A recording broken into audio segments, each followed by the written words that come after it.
Hello there people, welcome to my RuneScape Ironman series. I didn't play this game for a long time now and recently I just felt the need to do that because, there aren't a lot of games that I really like to enjoy, but RuneScape is one of those childhood games that always pulls you back in, and I might as well do a series about it and share it with you guys.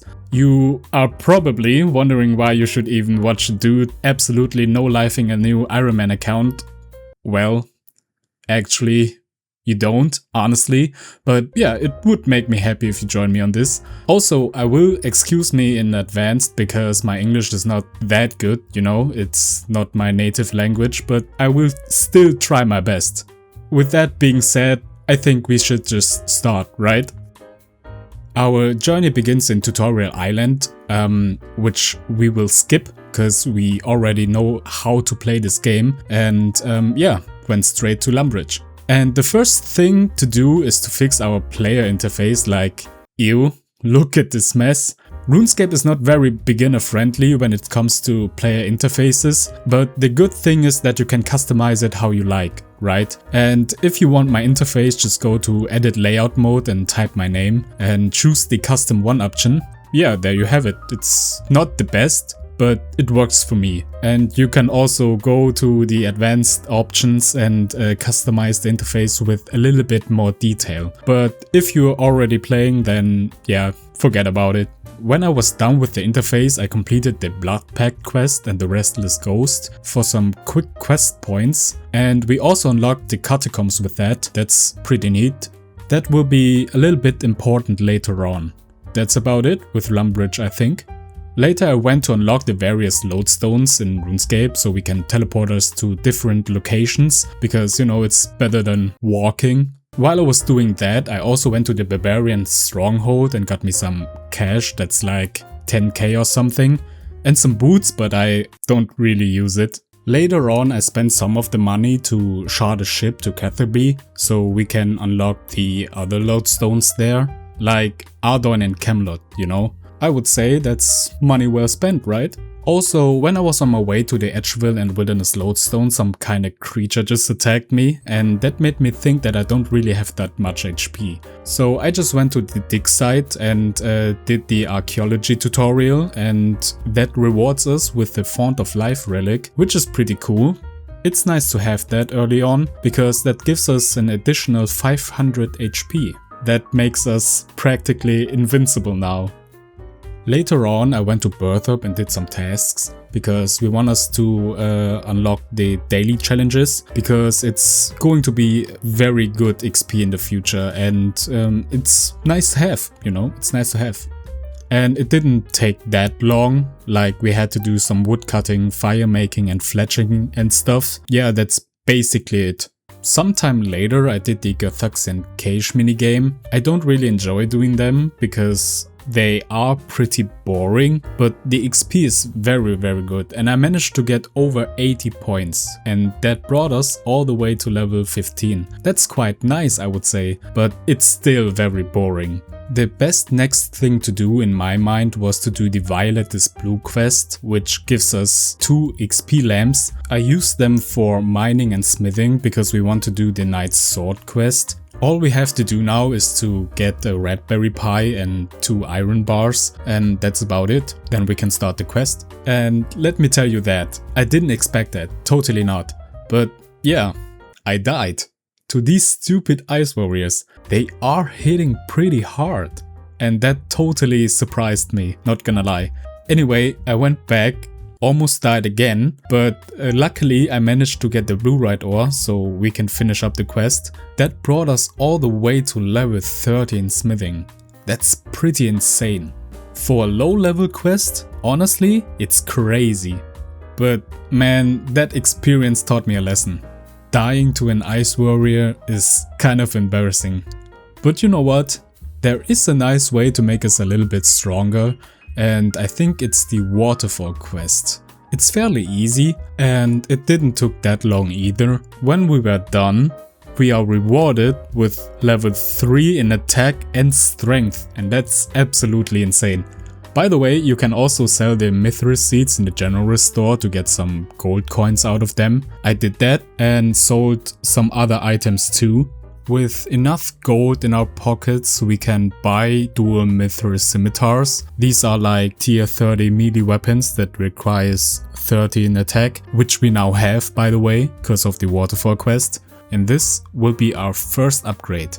To test these bad boys out, I went to do the Vampire Slayer quest. It's nothing special really, you just have to kill a vampire, you know. I went to Port Sarim, to the food shop, and bought me some garlic, cause vampires are weak to that.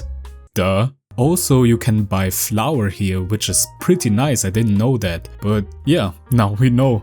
Anyway, I headed to the Draenor Manor and killed the vampire. I didn't expect that, but it was really easy. He died like in 5 hits or so. These mithril weapons are doing their job really well, let me tell you that. I used the combat lamp that we got after the quest on magic, because I think it's a good thing to do. Maybe I'm wrong, but I don't care. It's the early game, you know. Later on I did a wilderness flash event that popped up. It's pretty easy to do them, except for the ones where you have to deal some damage to monsters, because we are too low for that right now. But yeah, it gives us a lot of experience, which is really nice in the beginning. Also the loot is juicy too. But this time, it's bad.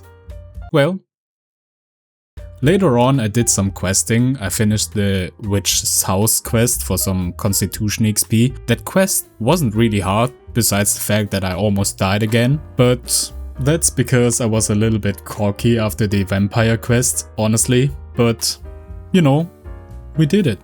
And that's all that matters. Later on I went to do some other quests that gives us like a lot of quest points so we can hit 25. Because the quest shop in Varrock gives us for every 25 quest points a magic dice that we can roll. And one dice gives us like 250k gold coins, and this is pretty much OP. Also we get a fortunate component, but I think it's important later on. It's not that important right now, but it will be. So yeah, it's nice. Our next goal is to get to level 45 in smithing, and I did some calculations, right?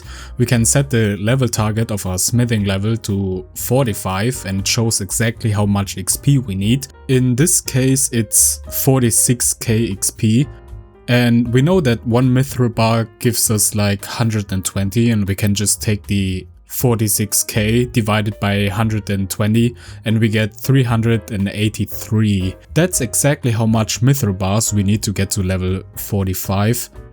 This took quite some time to mine all the mithril ores, but not only that, we also had to mine coal, because in order to make mithril bars you need to combine them, and I was pretty happy when I was done.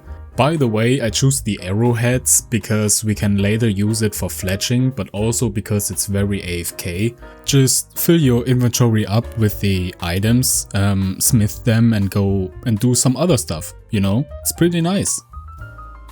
The reason I wanted to do smithing so early on is because of Necromancy. You know, Necromancy, the combat style that is like completely OP as hell. I kinda do think that it's a cheat code for an Ironman to have Necromancy, but it really doesn't matter because it's in the game and yeah, might as well use it, right? I actually never did Necromancy with a new account, so it's going to be a nice experience, I would say. To start off, we did the Necromancy quest. It teaches us how to fight and do the rituals, you know. There isn't really much to say, to be honest, it's a combat style after all. So after the quest we grab us the free tier 10 Necromancy armor and went to train the skill. I killed some ghostly trolls and got to level 20 fairly quickly. That took us like 10 minutes or so. Necromancy is also a little bit different than the other combat styles when it comes to gear progression. With melee, range and magic you can craft some of them early on. Later on you can obtain them by questing or by simply relying on your RNG with some monsters and bosses, right?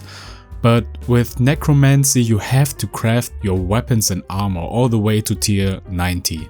You just have to do some tasks and yeah, that's about it. That sounds easy, right? Well, Not exactly. It is still a long grind to get to tier 90. The only downside of Necromancy is that you have to level up other skills too, like smithing and crafting and so on. So you can't just focus on Necromancy alone. But honestly, I think it's nice that we are forced to do other things too. It brings a little color into the gameplay, which I really appreciate. Anyway, let's continue. Now that we got 20 Necromancy, we can upgrade our weapons and armor to tier 20. We just had to do the Kitty Rogue quest and that's about it. But we also have to make some materials for the upgrade. For now I just made the bars because the armor upgrade is not really that important in my opinion. But we have to do them at one point, right? In order to make the bars you have to smelt them with bronze, iron and steel and you got yourself an unensouled bar. Then you have to do the lesser ensoul material ritual to make an ensouled bar and yeah, you're good to go.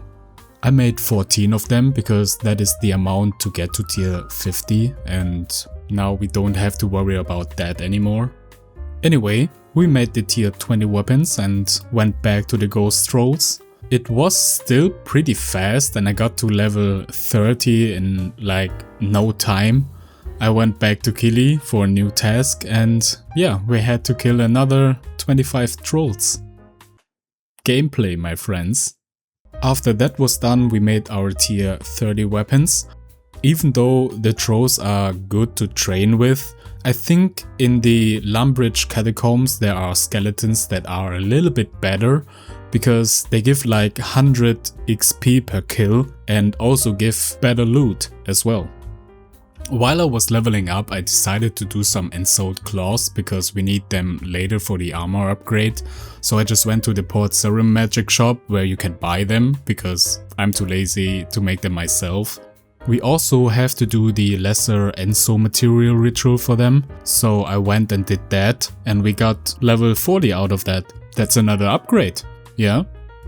I went back to Kili. She gave me a new task where I have to kill 50 undead creatures. That's pretty easy because we can just kill some more skeletons. We also need a meat pie which required level 20 in cooking. For that I just went to Tavoli, fished me some crawfish and cooked them and that's about it. Then I went back to Kili. She gave us the knowledge to make the tier 40 equipment and then we made them. Nice, right?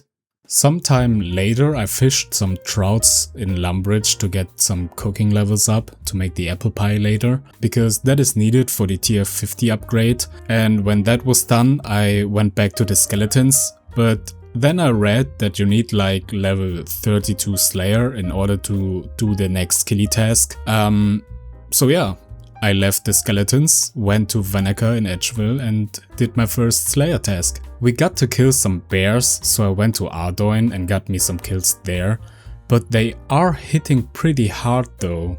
Later I found out that you can also kill the black bears near Vannaka and Edgeville, so I did them instead. When that was done, I just went back to Vannaka and grabbed me some other tasks. We got to kill like normal stuffs, you know, some frogs and bats and some hill giants.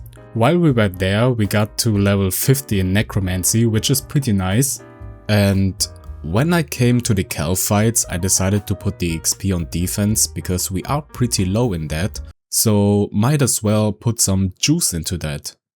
After the Cal fights, I went back to Vannaka and got me another task, and that would be Ice Warriors. And honestly, I was pretty happy about that. You know, in the beginning of this episode, we were absolutely destroyed by them, so revenge is kinda sweet, not gonna lie. Also, we 100% get 32 Slayer of that task, so yeah, it's a nice way to finish it. I went there and killed a few, but they are still pretty strong, I got to say. Maybe it was because I still got the tier 10 armor, I thought. So I went back to Berthorp and mined some gems to get my crafting level up, so we can, you know, upgrade our armor. But it was going really slow. Fortunately, I know a method to get some good early crafting EXP, and that's with dungeoneering, right? When you finish a floor, you always have a bunch of rusty coins that you can spend. So you spend it on proto leather and some threads and you make yourself some bodies with it. They give like 100 EXP each, which is insane in the early game. I mean, look at this XP drop. It's crazy good.